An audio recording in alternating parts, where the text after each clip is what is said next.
Cannabis Common Sense, the show that tells the truth about marijuana and the politics behind its prohibition.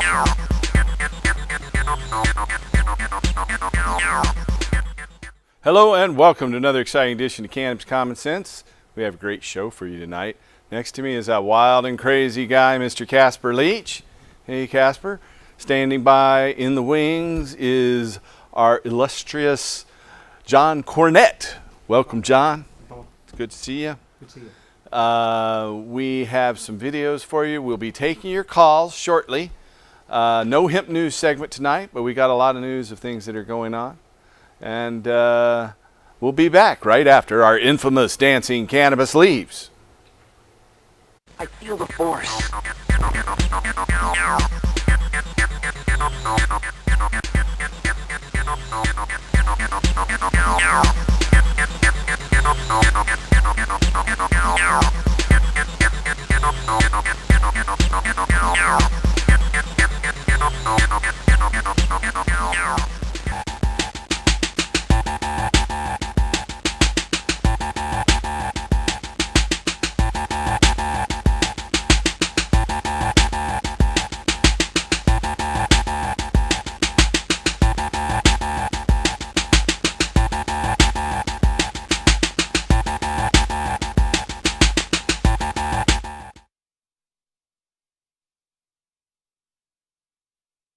Here is Mr. John Cornett.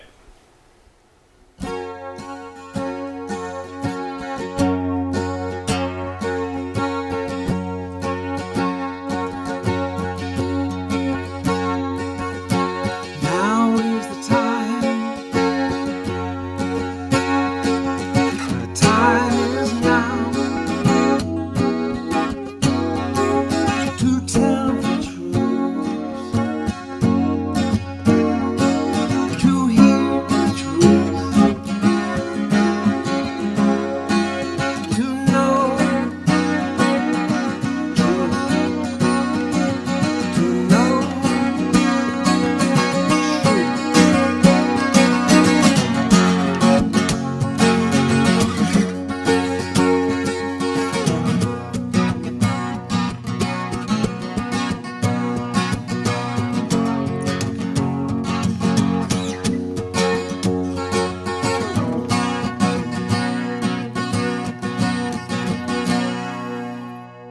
Oppressive lies and fantasies isn't how it has to be. And ignorance throwing stones like so many brainless clones. Sound the alarm, re-educate. Sound the alarm, investigate, investigate. Now is the time for the truth. Whoa, whoa. Now is the time. Whoa, whoa. Now is the time. The time is now to speak the truth, to seek the truth, to be the truth, to be the truth.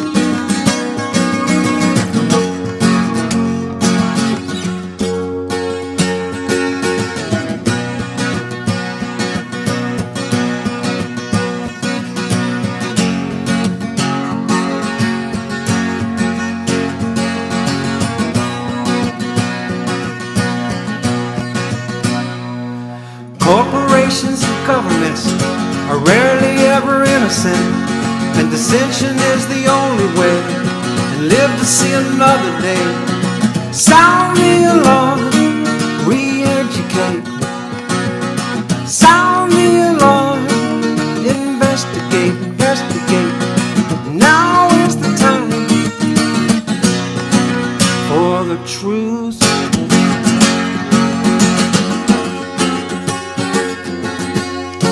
Whoa, whoa.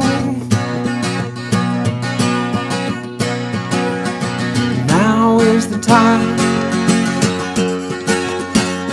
Whoa, whoa. Sound the alarm. Investigate. Sound the alarm. Re-educate, re-educate. Now is the time for the truth. Whoa, whoa. Now is the time. Whoa, whoa.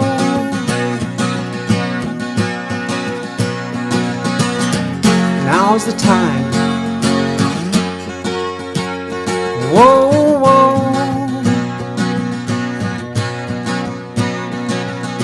Now is the time. Whoa, whoa.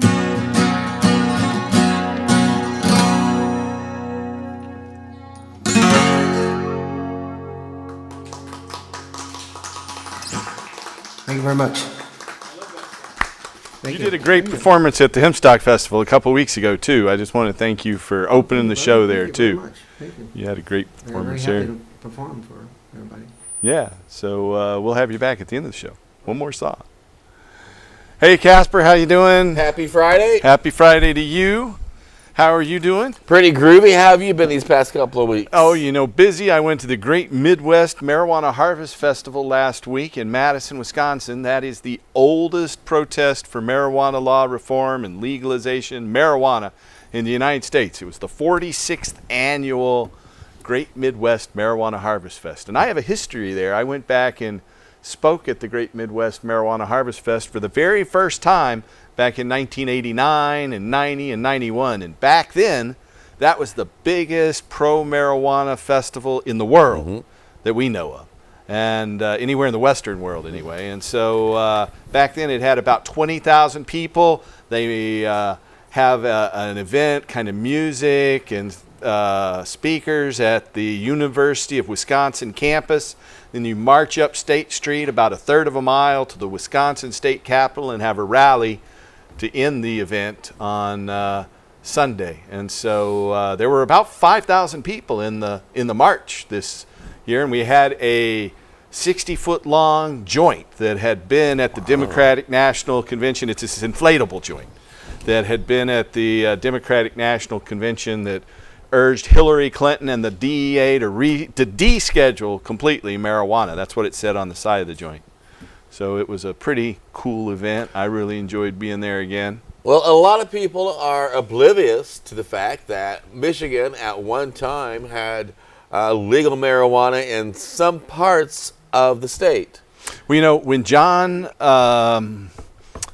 Sinclair, the activist who John Lennon, the Beatle, wrote a song about when he was in jail, they had a big concert in Detroit for John Sinclair because he had been given 10 years in prison for 2 joints, and he'd already served about 2 years. So John Lennon, Stevie Wonder, Bob Seger, many other people did a benefit concert for John Sinclair. And like I said, John Lennon wrote a song about him called John Sinclair. And John's been on our show a few times and at the Hempstock Festival as well. But 2 days after that concert, the Michigan Supreme Court struck down their marijuana law. So there was no law against marijuana in the state of Michigan for about 5 weeks till the legislature met and recreated one and the governor signed it back into law. But it was less restrictive. But I was actually in Wisconsin on this trip. Some people came from Michigan, like Captain Kirk of Captain Kirk's Edibles, a friend of ours who's also been on the show a few times. He was there. But it was actually next door. Wisconsin and Michigan share a border at their upper peninsula along the shore of Lake Michigan. So they're similar states, and they both end in that N sound, Wisconsin and Michigan, and 3 syllables next door to each other. on Lake Michigan. Right on. Yeah. So, anyway, we opened a clinic in Michigan back in 2008. I started seeing patients there, and we saw tens of thousands of people. We were the first medical clinic in the state of Michigan and in Colorado and in Oregon and Washington and California. No, we were the second one in California. Hawaii, though. We were the first ones in Hawaii. And Arizona. Did I say Montana? I can't remember. Anyway, we are taking your calls live tonight. We have a studio audience. If you have a question or comment for us, you can call that number there on your screen. It's 503-288-4442. That's 503-288-4442. And we'll be taking your calls right up to the top of the hour. So how's it going in your radio empire, the time for hemp? It is exciting. We launched a new series called Voices, or Veterans Voices, with Al Graham and Michael Crowitz. They are co-hosting. And one of their guests that they've got on the program is a guy by the name of Jesse Ventura. I think you may have... I like Jesse a lot. He's a very nice guy. He's got a new book out. He has a lot of insight. Not only is he a nice guy, he's got a very clear picture of our whole dilemma of our political system. And it's a great interview, so you can go to timeforhemp.com and you can find the interview on the home page and download it for free. I've updated the website completely. We had a WordPress site for about 3 years that people claiming to be webmasters totally screwed up and made nothing but a wreck.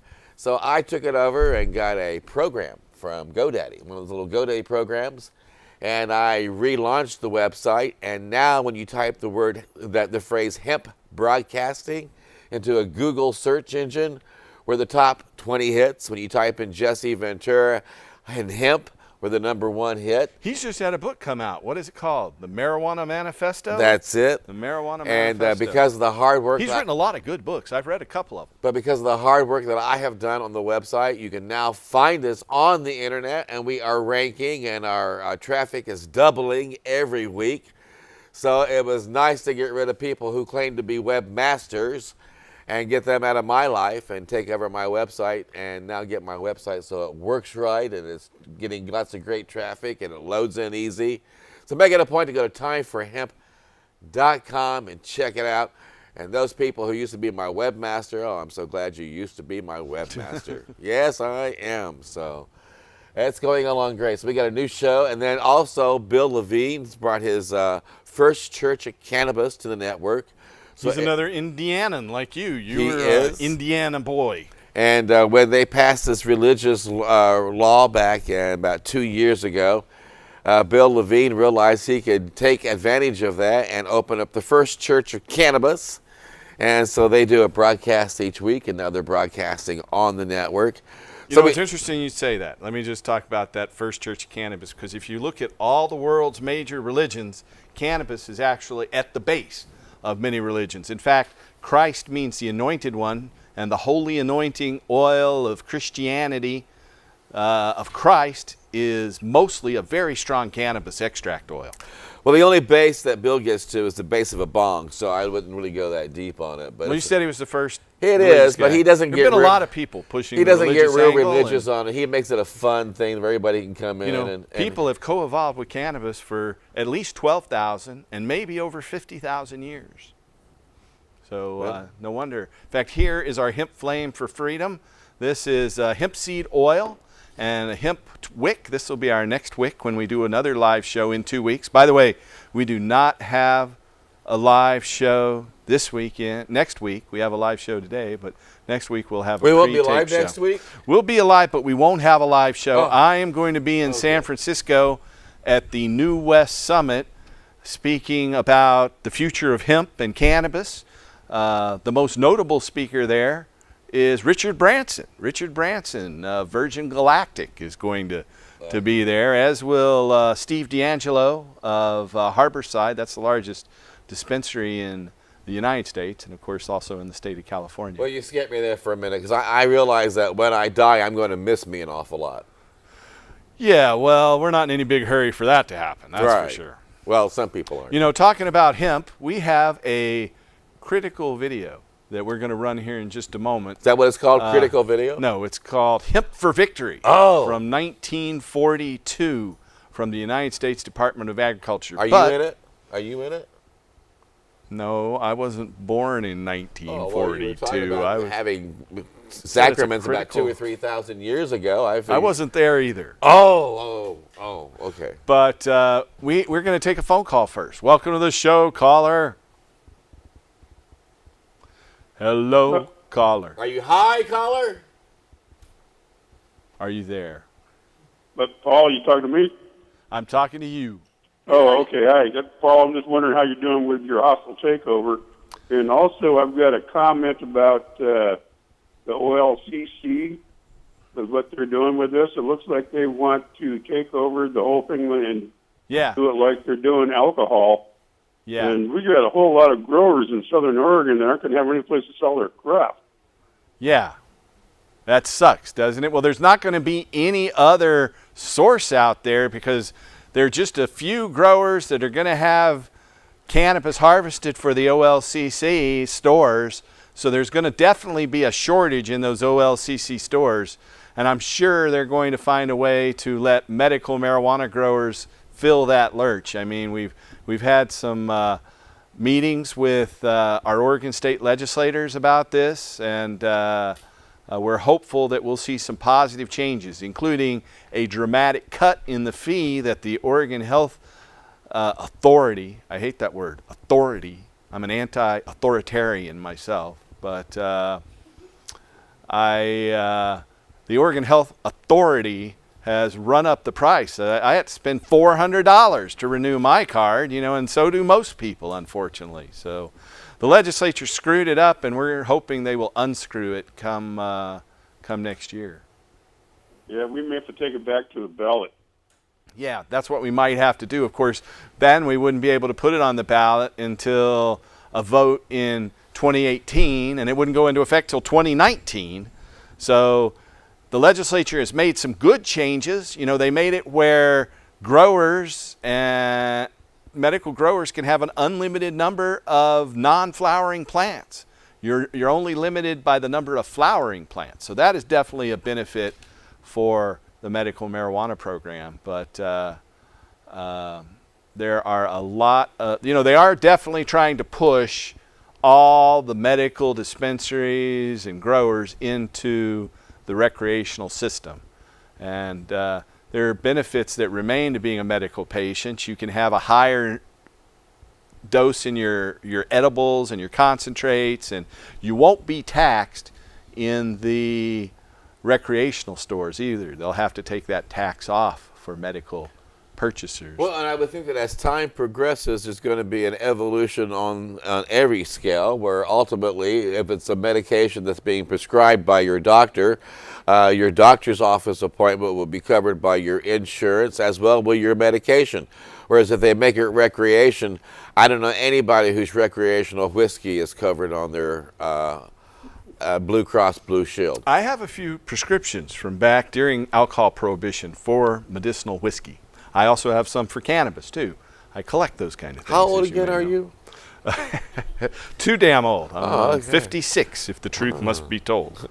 But I won't lie about that. And I of course, want to talk about the hostile takeover of my clinic. I've actually received a letter here. Go back to that other two-shot. We've got, I want to say this banner here. The hostile people say they own my Oregon nonprofit organization's name. And they also own my name. And they own everything I've ever done in my life. Do they own me? I'll find out. They probably think they own the world. It's a long, long story, but these lying swindlers, an Israeli energy company by the name, a drilling company called Adira Energy, that's A-D-I-R-A, that's partially owned by George Soros, which is probably the key to a lot of this. They are continuing their effort to bleed me dry and to run up every legal bill with meaningless baloney, to put it nicely. And we'll talk more about it in just a moment. Yeah, when you first said that it was a hostile takeover, I thought, well, that would make sense. You got a hostel where people come and like a bed and breakfast and a dispensary, hand in hand, right? You're a funny guy, Casper. You're a funny Right. guy. We have another call, though. Let's take that call. Welcome to the show, caller.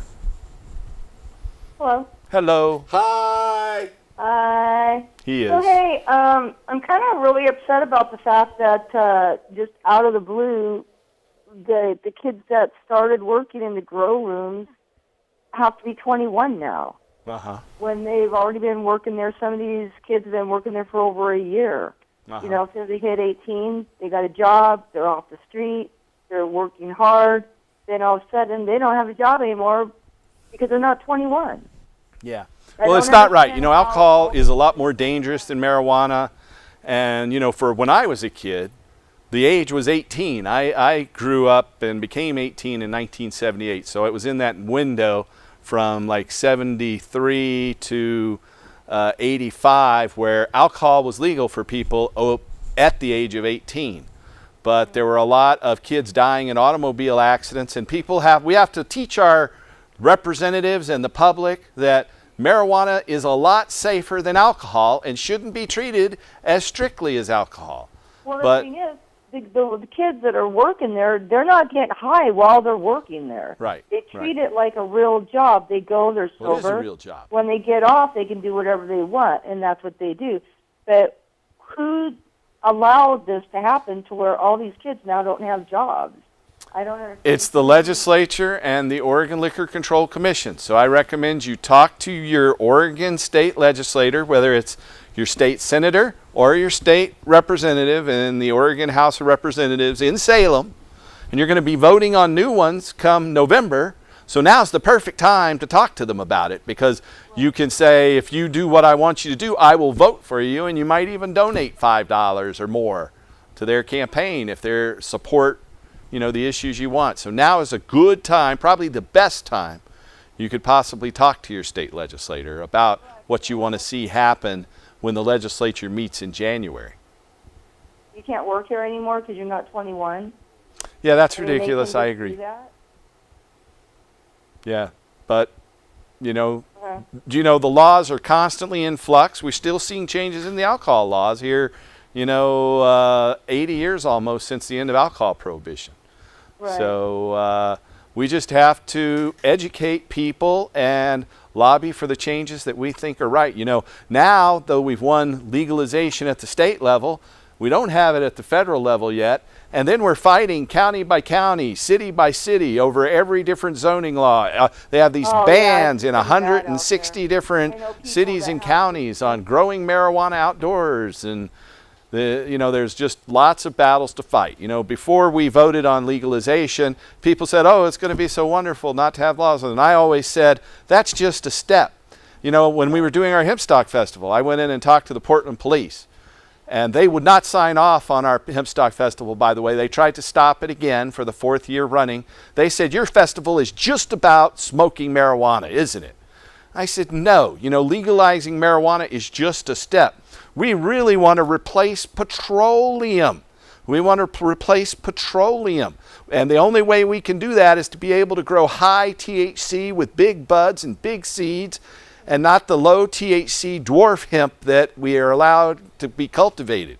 You know, low THC dwarf hemp produces about an average of 600 pounds of hemp seed, and so you only get about 100 gallons of, or even less than that, 60 gallons of hemp seed oil, where high THC hemp produces over 12,000 pounds of seeds per acre, and you'll get over 400 gallons of oil per acre. Plus, the other thing that the cops don't like is that when they kick in a door of somebody who's been a thief or who has been involved in a fight or something, all they get is a suspect.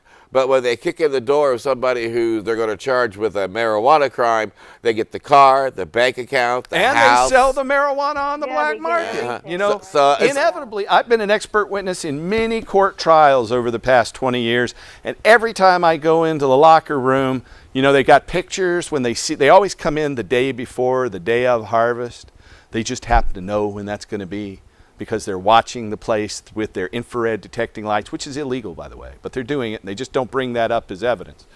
And inevitably, the big buds are all trimmed off, and there's just some stems with a few leaves on them. So that's what the police do, you know. If someone's already regulated, they already have their shop, can they still get busted? I mean, Say that they're again, already licensed, they already have a set place, a grow room, and dispensaries. Can the federal government come in and take everything they have? They say that they aren't doing that as long as you're complying with Oregon's medical marijuana law. So they say as long as you're complying with state law. And in fact, here in the Western District of the United States, the Ninth Circuit Court of Appeals has struck down any laws against medical marijuana by the federal government. So we're completely protected. As long as you are complying with the state law, you cannot be busted by the feds. Okay, that's good to know. Yeah. Everybody I know that does it, they're compliant, so that's Yeah. a good thing. And there is a section of the Federal Controlled Substances Act, which is Title 21 of the United States Code, at Section 903. So the citation is 21 U.S.C. 903 that says state law takes precedence over federal law in drug law. So everybody's Well, always how saying come- federal how law come trumps none of the state states law. can be- Well, the Controlled Substances Act says differently. It says that state law trumps federal law when it comes to drug law. So there's more information for you. It's what? There's more information for you and all our viewers out there. Okay. Again, the citation, 21 U.S.C. 903. Thank you. I'll check it out. Thank you. Thank you. So we have this video I'm going to run, and it is the 1942 United States Department of Agriculture's video film called Hemp for Victory. Here it is. Hemp for fiber is ready to harvest when the pollen is shedding and the leaves are falling. In Kentucky, hemp harvest comes in August. Here, the old standby has been the self-rake reaper, which has been used for a generation or more. Hemp grows so luxuriantly in Kentucky that harvesting is sometimes difficult, which may account for the popularity of the self-rake with its lateral stroke.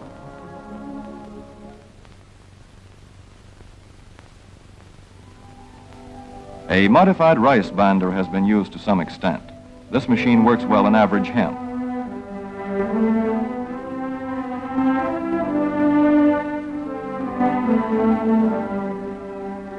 Recently, the improved hemp harvester, used for many years in Wisconsin, has been introduced in Kentucky. This machine spreads the hemp in a continuous swath. It is a far cry from this fast and efficient modern harvester to the Armstrong model of yore. But here's one kind of harvester, at least, that doesn't stall in the heaviest hemp. In Kentucky, hand cutting is practiced in opening fields for the machines.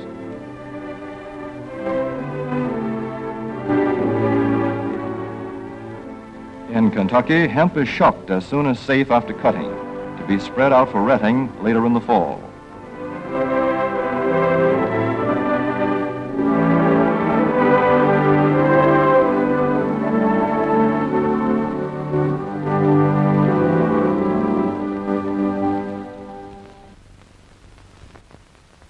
In Wisconsin, hemp is harvested in September. Here, the hemp harvester with automatic spreader is standard equipment. Note how smoothly the rotating apron lays the swath preparatory to retting. Here it is a common and essential practice to leave headlands around hemp fields. These strips may be planted to other crops, preferably small grain. Thus, the harvester has room to make its first round without preparatory hand cutting. Here the machine is running over corn stubble.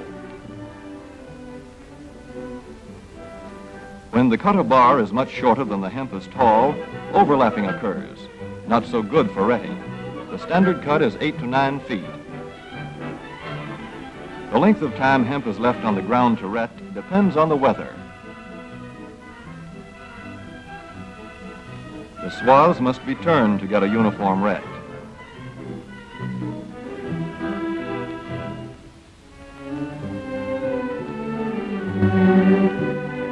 When the woody core breaks away readily, like this, the hemp is about ready to take up and bind into bundles.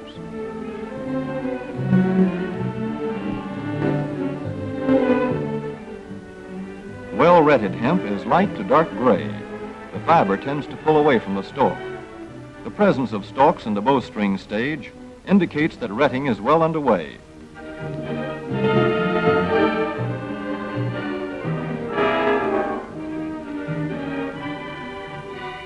When hemp is short or tangled, or when the ground is too wet for machines, it is bound by hand.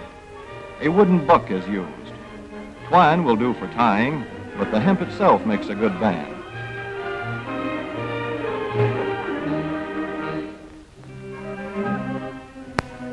When conditions are favorable, the pickup binder is commonly used. The swath should lie smooth and even with stalks parallel. The picker won't work well in tangled hemp.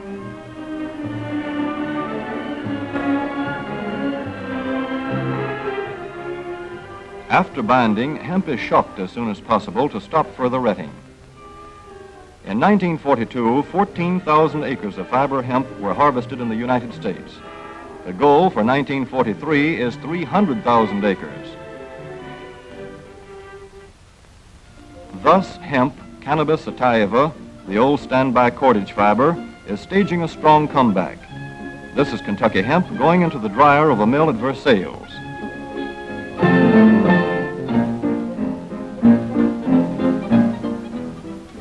In the old days, breaking was done by hand, one of the hardest jobs known to man.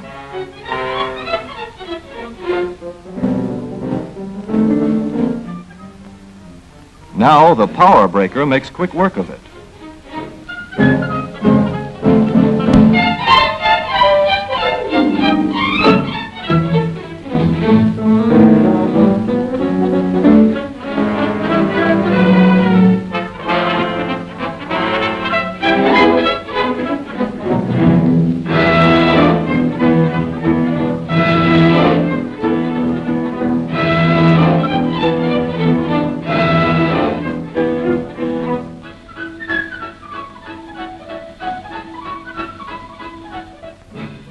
Spinning American hemp into rope yarn or twine in the old Kentucky River Mill at Frankfort, Kentucky.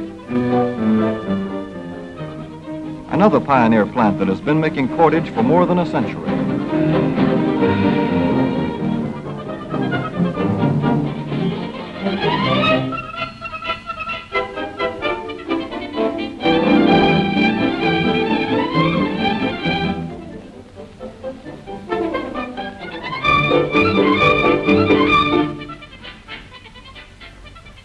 All such plants will presently be turning out products spun from American-grown hemp.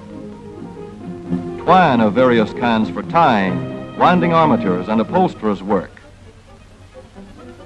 Rope for marine rigging and towing, for hay forks, derricks, and heavy-duty tackle.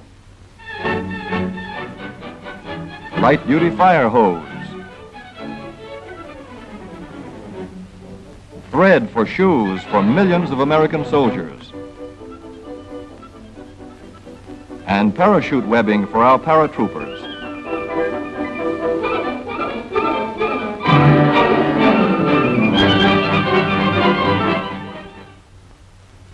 As for the United States Navy, every battleship requires 34,000 feet of rope, and other craft accordingly.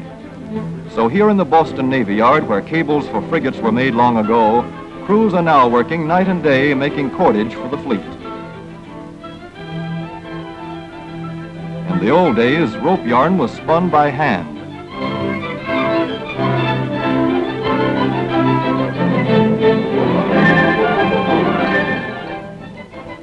Today, even the rope walk is mechanized. 160 fathoms to go.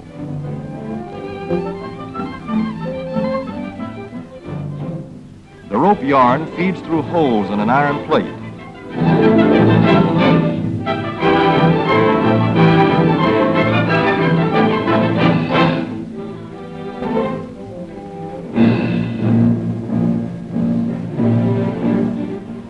This is Manila hemp from the Navy's rapidly dwindling reserve. When that is gone, American hemp will go on duty again. Hemp for mooring ships, hemp for tow lines.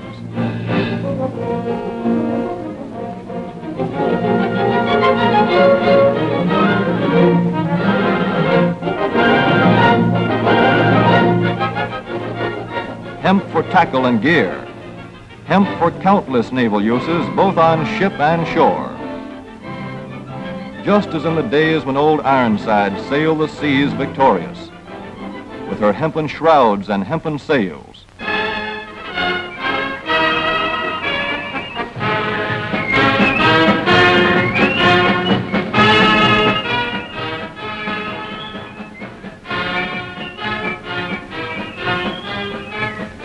Hemp for victory.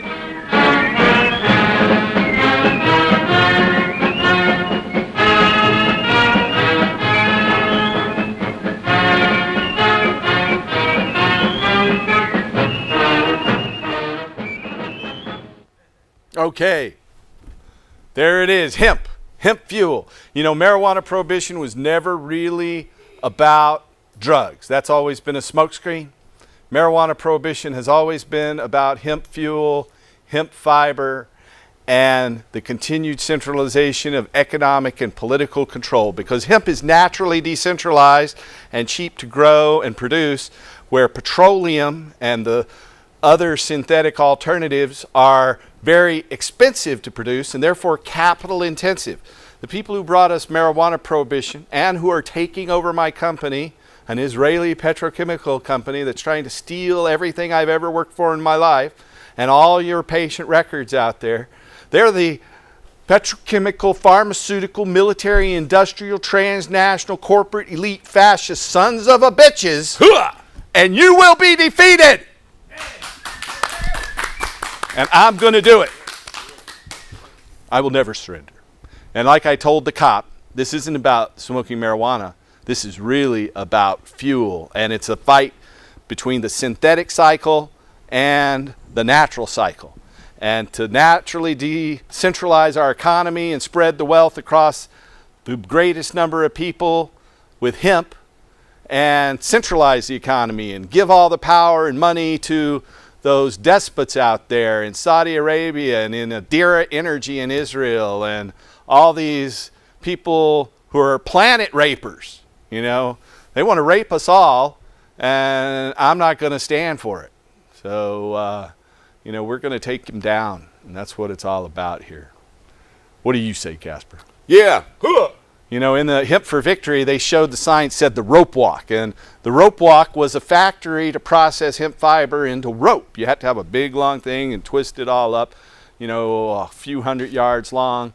And Henry Wadsworth Longfellow wrote a great poem called The Rope Walk. You should look it up. It talks about all the multiple uses of hemp fiber.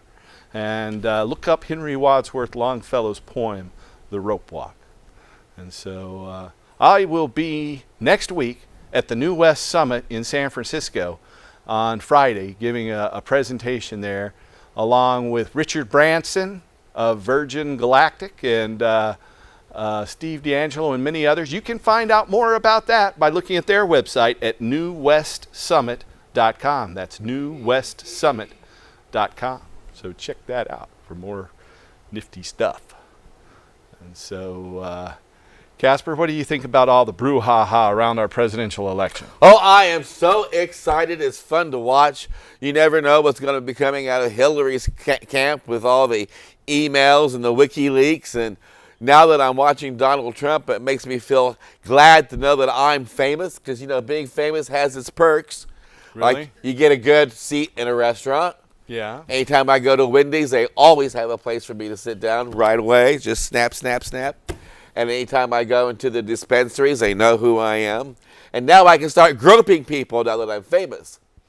Right. Well, that's pretty tame in comparison to the way that Donald Trump puts it.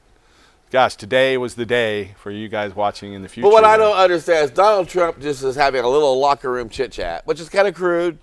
But Hillary's husband was actually doing what Donald Trump was talking about. No. In Donald the White Trump House. was doing it just as much or more than Clinton. And Bill was doing it with cigars and all this other groovy stuff. And Hill, you know, these got words. So I don't know. Hillary's appalled by the words that Donald Trump has used. But it doesn't seem to bother her of the actions that her husband did in the White House. Oh, that's not true. That's not true. bothered her. There's no doubt. Well, she always called those women horrible She's going to be liars, the first and then president of the United States. Yeah. The first woman president of the United So she States. can pardon herself and continue with Bush Well, what Clinton, worries Bush me is the Clinton, Bush Clinton militarism that legacy. she backs. I'm worried about the military-industrial complex and all the wars that they want to get us into. But, you know, the economy thrived under the Clintons. The economy has thrived under President Obama, though many of us can't tell it yet. But that doesn't have anything to do so much with We've the got president. unemployment down less than 5%. That's to not the 4.0. president. That's that is the president. Oh, that's the global That's money. macro fiscal. Well, no, we've done better than any other country in the world. I know, but it's still the global We're- monetary funds, and No, it's it's the Federal American- Reserve and the way Yeah. they handle the. It's the Federal Reserve It's boys. It's not. You know, you got to give these guys more credit than you're giving. Yeah, It's well. the Democrats, you know, and so I am. Well, Not, I think Jill Stein is the best one, if you ask me. She'll close down all the 700 military bases, and I kind of like Gary Johnson until he couldn't remember what Aleppo was, or be able to name a single foreign leader to, you know, in his. and now he even diatribe. says that we wouldn't bother him if Hillary got elected as long as it wasn't Donald. And, then he And you said- know, libertarians are for social freedom, but he wants limits on the Second Amendment that are pretty stringent. So, you know, we have the Second Amendment to not just protect ourselves from each other, but to protect ourselves from the government. That's what George Washington said. We have the Second Amendment and the right to keep and bear arms to protect ourselves from the government. But the government so- protects us and keeps us safe. Yeah. They tell us that every night. Yeah, well, they haven't kept me very safe. And if you're, you know, in Ferguson, Missouri, or any of these other towns where they've executed black men for no reason at all, they haven't kept those guys safe at all either. So anyway, that's another story. That's not about marijuana, is it? If you have a question about marijuana, ending marijuana prohibition, the new regulations regarding marijuana, then you can call us. And I think we have a caller who's been very patiently standing by for a while now. Welcome to the show, caller. Howdy. Howdy. You keep on talking about Hillary right there. I want to know if she becomes president, is she going to look up to find out Monica has a brother so she can be like intern for her? I don't know. You know, I don't think that. I don't. You know, that was I don't know. I don't know what she's doing or doing. I just hope that she doesn't ratchet up the drug war on us, and she doesn't get us into any more wars, and she gets us out of wars, and she helps protect the economy, because it's clear from what's happening right now that Donald Trump's not going to get it. And so I think that's a good thing. I'm not thrilled about Hillary Clinton either. I supported Bernie Sanders, but Yeah, well, they never give you nobody to vote for anyway, so. yeah. But the main thing I want to ask you right now, I think my plant is getting ready to get like chopped down, and I'm not sure how to cure it. Someone told me to cut it, then hang it upside down and wait till the leaves fall off. And Don't wait till it dries out. Give it about 2 weeks, at least 10 days. Give it 2 or 3 weeks, and then you can trim the leaves off. Actually, the best thing to do is when you chop it down, trim the leaves off right then, because they're all sticking out, and it's easier and quicker to trim it then. So you trim it just before you chop it down. Then you take it to a cool, dry spot that's, you know, about 60 degrees, not over 80, and you keep it in a cool, dry spot between 60 and 80 degrees for 3 weeks. You just make sure there's airflow in there, and that'll make sure it doesn't mold. Now, I got a question. I have had... Hold on, let's ask his question. What? the leaves are like really sticky on it right now. Well, save your leaves, and you can keep using them for foods and extracts and other stuff. Okay. I've had people who've had beautiful plants Thanks for your call. with beautiful buds, and they'll pick those buds and they'll pop them in the oven on 200 degrees and pull them out in 20 minutes that and they're ruins dry. it. But you No still flavor. get nice and high. They're not nearly as high as they get if they didn't wait, and doesn't taste good. It tastes bad. You've gotten rid of all the terpenes that way, trying to quick dry it. You need to cure and let all the aromatic hydrocarbons that we know as terpenes, our friends. I've been saying this for 15 years on this program, before anybody knew what a terpene was. Our friends, the terpenes, they add to the entourage effect of marijuana. We have another caller. Welcome to the show, caller. Greetings, fellas. Hey, remember years ago, Dr. Philip Levesque said if you have too much caffeine, you will die. If you have too much alcohol, you will die.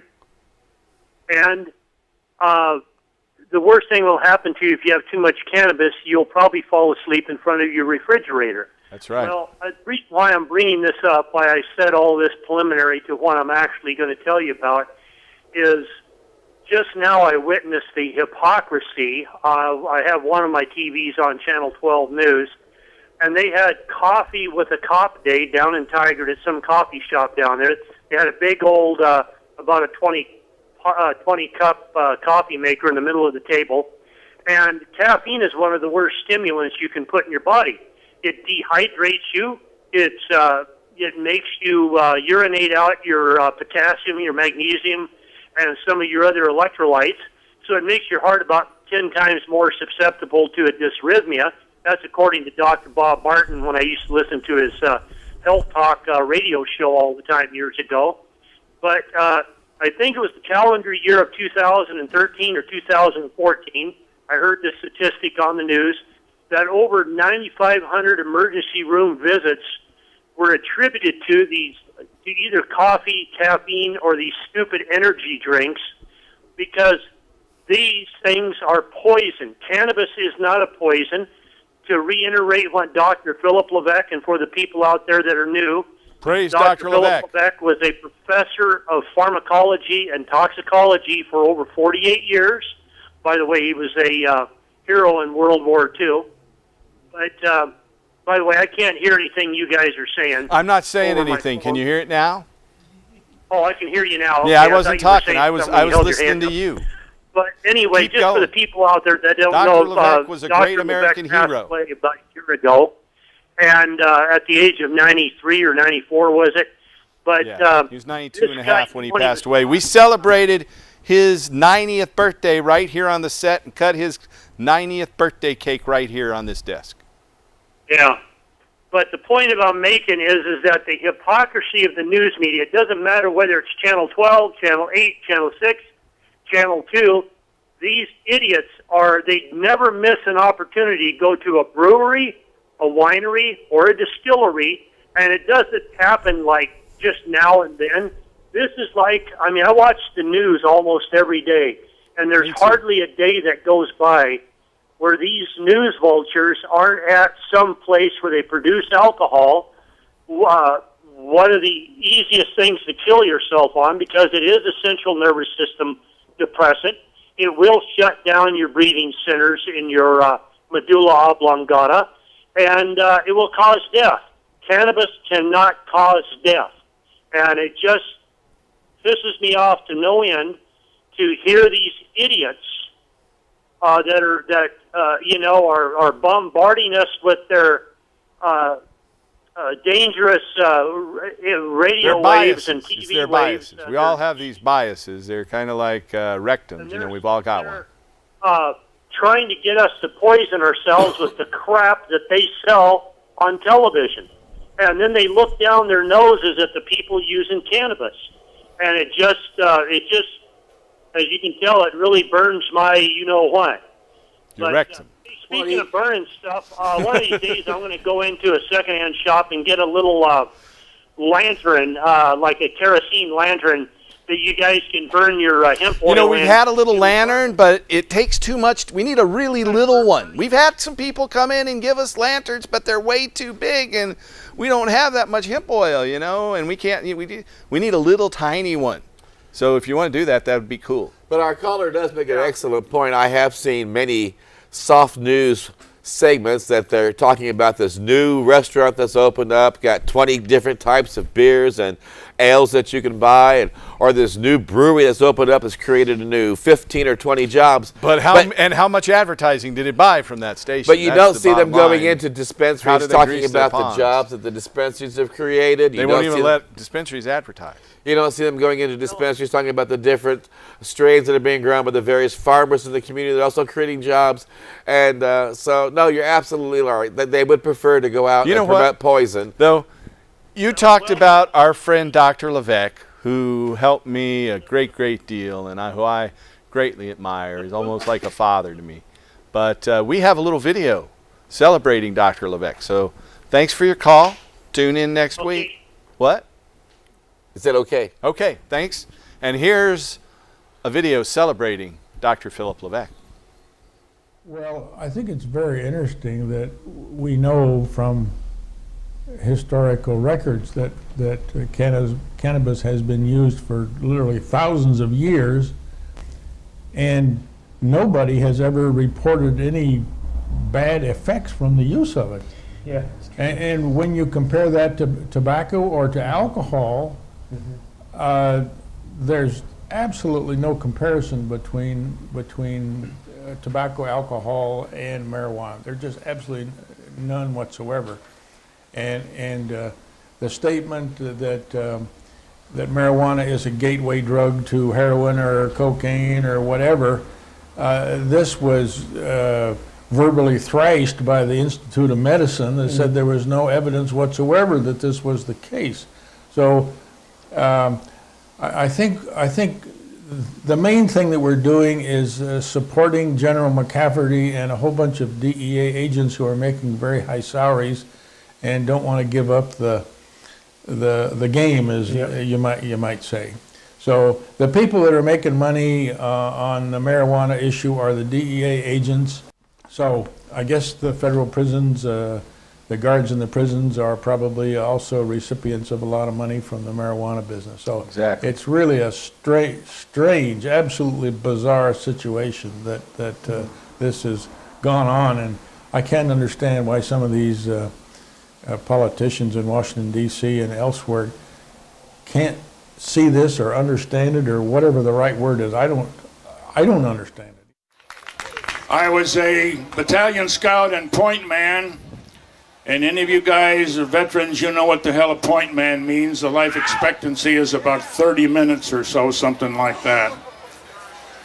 And I was in a war history writing class with about 10 Vietnam guys, and I told them that I was a point man and scout. They says, "Oh, no, you weren't." And I says, "God damn it, yes, I was." And they said, "Nah, you weren't. If you were, you'd be dead." So here I am, mean as hell, and so forth. How many of you read the story in the Oregonian last week about the DEA trying to get hold of your patient's charts? How many of you raise your hands? You read that? Well, let me tell you, the DEA skunks and the local cops are all going crazy because you bastards have permits to use marijuana. When the board took away my license in November 3 years ago, I was really disgusted with this because they thought that they were punishing me. They were not punishing me, they were punishing my 4,000 patients. And I get the idea that they were trying to stop the medical marijuana program. Marijuana is the best drug we have found so far for the treatment of PTSD. And within the last month, I just wrote an article that marijuana prevents PTSD suicides. And I got about 1,000 comments on it from all over the country.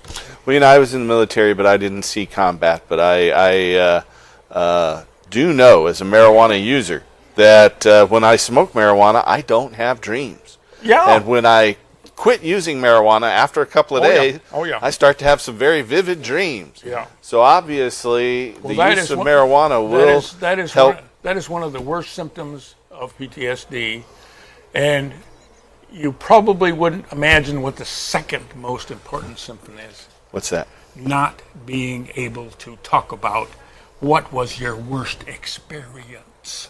Tell me about your worst experience. Bam! Just like so that. Did you feel that way after World War II? I know you went through a lot of very traumatic experiences in fighting your way into Germany, meeting up with the Russians there. My first day, I was committed to combat. I got in an artillery barrage that just blew the hell out of this little town where I was, and the next day they hit me with a mortar barrage. And when we crossed the Rhine River, I got strafed by German planes. I got strafed by American planes. We lost 150 men in less than an hour. Out of how many? 150 out of our battalion. An battalion is what, about 1,000. About 1,000. So 150 out of 1,000. That's a pretty heavy attrition rate. 15% in an hour. We had my battalion, my division, had the worst casualties crossing the Rhine River.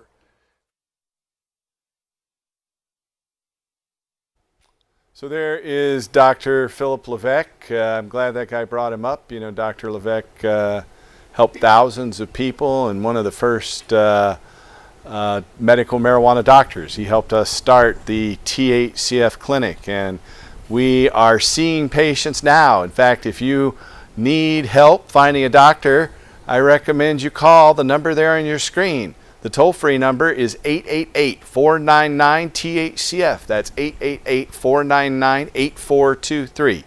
And if you're here in the Portland area, though, you can call us local at 503-235-THCF. That's 503-235-8423. And we are seeing patients now.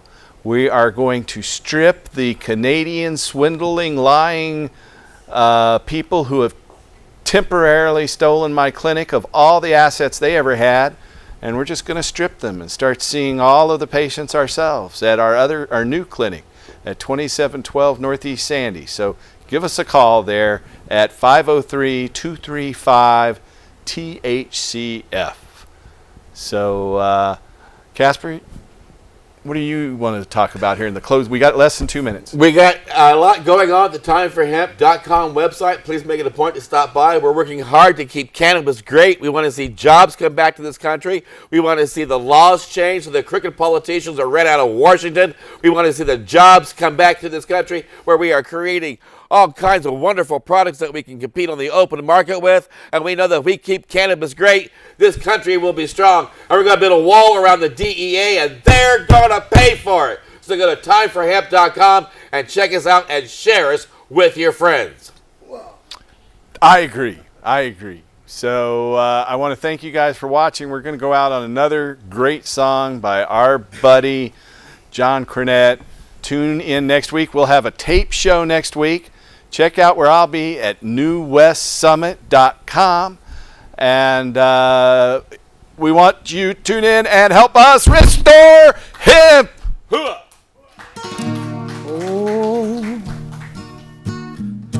Oh, deep water,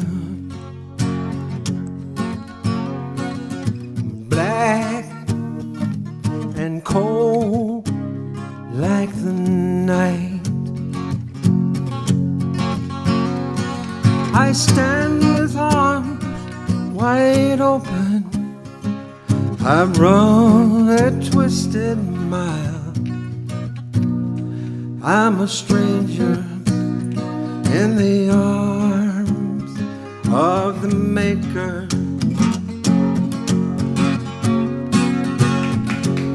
Woo! I could not see for the fog in my eyes.